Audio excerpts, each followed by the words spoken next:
classic French poach. The defining technique of a classic poached egg comes down to two variables: water temperature and acidity.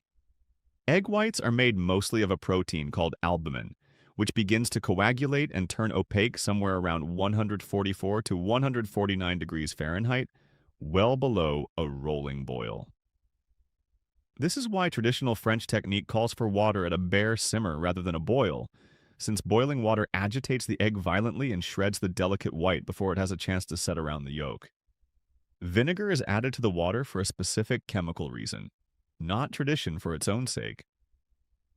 Acid lowers the pH of the water, which speeds up protein coagulation, meaning the egg white firms up faster and has less time to disperse into wispy strands before it sets. The classic method involves cracking the egg into a small dish first, then sliding it gently into the water near the surface rather than dropping it from height, which reduces the physical shock that causes whites to scatter. Done correctly, the result is a tight, compact white, encasing a yolk that's still liquid at the center. Whirlpool method. The whirlpool method solves the same problem as vinegar, egg white dispersion, through physics instead of chemistry. Stirring the poaching water into a fast, consistent vortex before adding the egg creates centripetal force that pulls the loose white strands inward and wraps them around the yolk as it sets, rather than letting them float apart in still water. This technique doesn't require vinegar at all, which is why some cooks prefer it, since vinegar can leave a faint sour aftertaste in the finished egg if too much is used or the egg sits too long.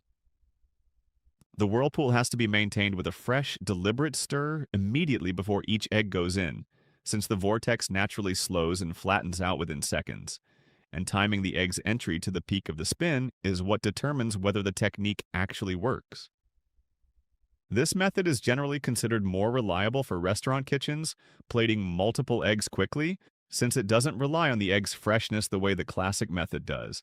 And egg freshness is the single biggest variable affecting how tightly the white holds together, regardless of technique.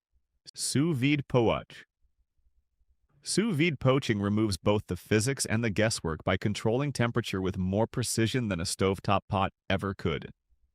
The egg, left in its shell, is submerged in a water bath held at a constant, exact temperature, typically between 143 and 167 degrees Fahrenheit, depending on the desired yolk consistency, for anywhere from 45 minutes to over an hour.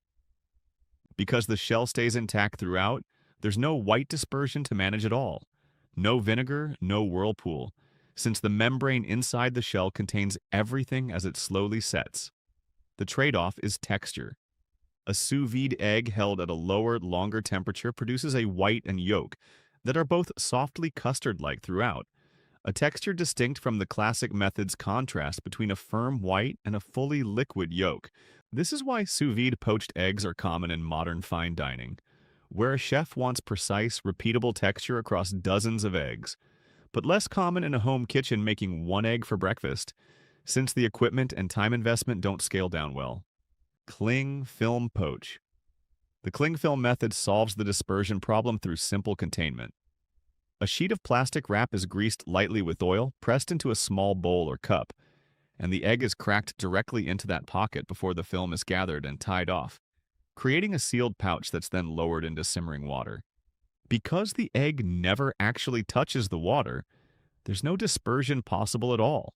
No vinegar needed, no whirlpool required, since the film physically holds the white against the yolk the entire time it cooks.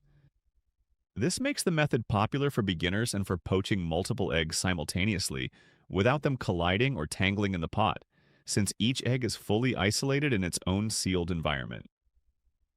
The trade-off is texture and shape.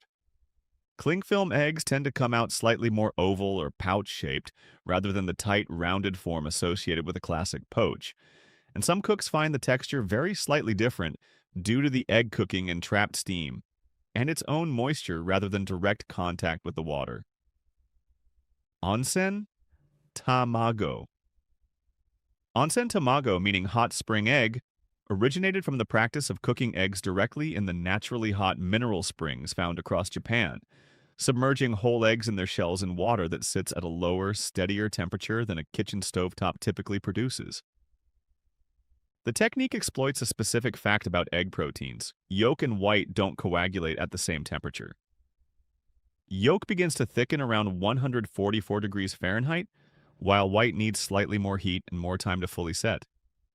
Holding an egg at a temperature around 168 degrees Fahrenheit for roughly 45 minutes produces the signature onsen tamago result, a yolk that's thickened to a custard-like consistency while the white remains loose and barely set, almost the inverse of a classic Western poached eggs, firm, white, and runny yolk. This is functionally very close to sous vide poaching in mechanism, low and slow heat exploiting the temperature gap between white and yolk. But onsen tamago predates sous vide equipment by centuries, achieved historically with nothing more than a covered basket lowered into a natural spring. Shakshuka-style poach. Poaching eggs directly in a simmering sauce rather than water is a technique found across North African and Middle Eastern cooking, with shakshuka, eggs poached in a spiced tomato and pepper sauce, being the most widely recognized version internationally. The mechanism is identical to water poaching, egg white protein coagulating around 145 degrees Fahrenheit, but the sauce itself changes the outcome in two ways. Tomato sauce is naturally acidic, which speeds coagulation the same way vinegar does in the classic French method, meaning the whites set relatively quickly even without any additional acid added specifically for that purpose. The sauce's thickness also matters mechanically, since a thicker sauce holds the egg white in place far more effectively than thin water does, which is part of why shakshuka eggs tend to hold a cleaner, more contained shape without needing a whirlpool or any other dispersion technique. The dish is typically finished under a lid or loosely covered, which traps steam and cooks the top of the egg white through ambient heat, while the sauce cooks the bottom and sides directly. Eggs. Benedict application. Eggs. Benedict isn't a poaching technique itself, it's a specific application of the classic poached egg. Layered over a toasted English muffin and Canadian bacon, then finished with hollandaise sauce. The dish's real technical challenge isn't the egg, it's the hollandaise, an emulsion of egg yolk, butter, and acid that's notoriously unstable and prone to breaking if the temperature climbs too high, or the butter is added too quickly. This means a kitchen making eggs. Benedict at scale is managing two separate protein-based cooking processes simultaneously: the poached egg's white coagulating in water, and the hollandaise's yolk-based emulsion holding together through careful, gradual heat, which is part of why the dish has a reputation as a benchmark test in professional kitchens, despite neither individual component being especially difficult on its own.